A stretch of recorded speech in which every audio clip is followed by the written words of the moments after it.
They swore that if I went anywhere near that kid, he would scream bloody murder. Challenge accepted. What happened next? Dead silence. And the look on my ex's face, worth every second. If you've ever been underestimated or had someone try to embarrass you in front of a crowd, you're going to love this. Make sure to hit that like button and subscribe because this is one of the most unexpectedly satisfying revenge stories you'll hear all week. This story goes back about 2 decades, but the emotions, they're still sharp as a razor. Back then, I was married to someone I now only refer to as she who must not be named.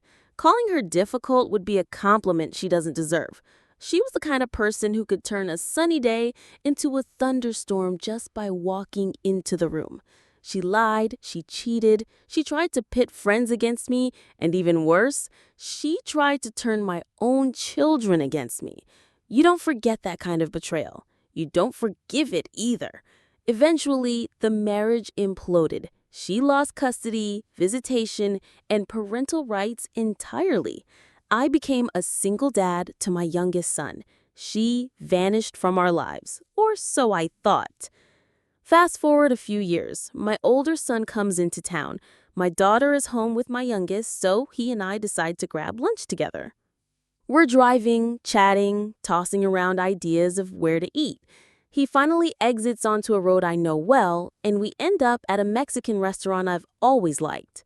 We pull in. I'm stepping out of the car when something catches my eye in the periphery, and my stomach drops.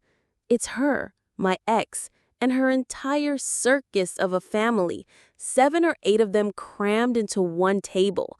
Now, normal people might think, just leave, pick another restaurant. But I'd already fought too many battles with this woman to back down over a taco. I came here to eat, and I was going to eat. The hostess seats us. I specifically asked for non-smoking because I know her mother smokes. The restaurant tries, but the only available spot is still too close for comfort. My son and I order, chat, and eat.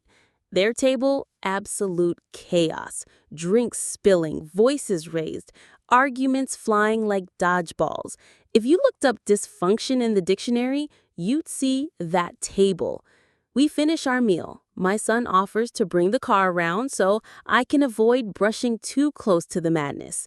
Seems like a solid plan until they start talking to me.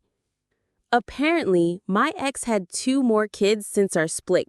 One of them, a toddler, is sitting at the end of their table. And according to them, loudly enough for half the restaurant to hear, this kid screams bloody murder if any human being gets near him. They don't just mention it once. They start egging me on. Oh, go near him. Let's see what happens. Bet he'll scream the second you step close.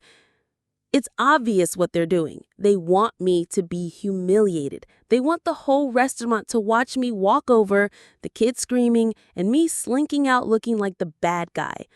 And first I think, no way, not playing your game. But then, something in my brain flips. Instead of walking past, I walk straight toward the kid. Silence. He looks at me, curious. I pull a chair over from another table, slide it right next to his.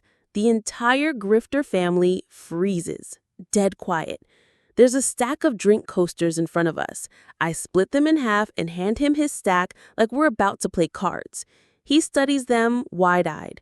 I take one of his coasters, add it to mine. Then I use his little hand to take one of my coasters for his pile. Back and forth we go, trading coasters like old friends. The family, speechless. No giggling, no, I told you so, just stunned silence. After a couple of minutes, I hand him all my coasters, push my chair back in, smile at the kid and say, I gotta go. I walk to the door without a single word from their table, not one. So much for screams at any human being. Maybe he just never been near an actual human before. Sometimes revenge isn't loud. Sometimes it's quiet, subtle, and lands harder than any shouting match ever could. That day, I didn't just prove them wrong. I reminded myself I could rise above their chaos and still win. If that little moment of unexpected karma made you smile, smash that like button and share this video with the friend who needs a laugh.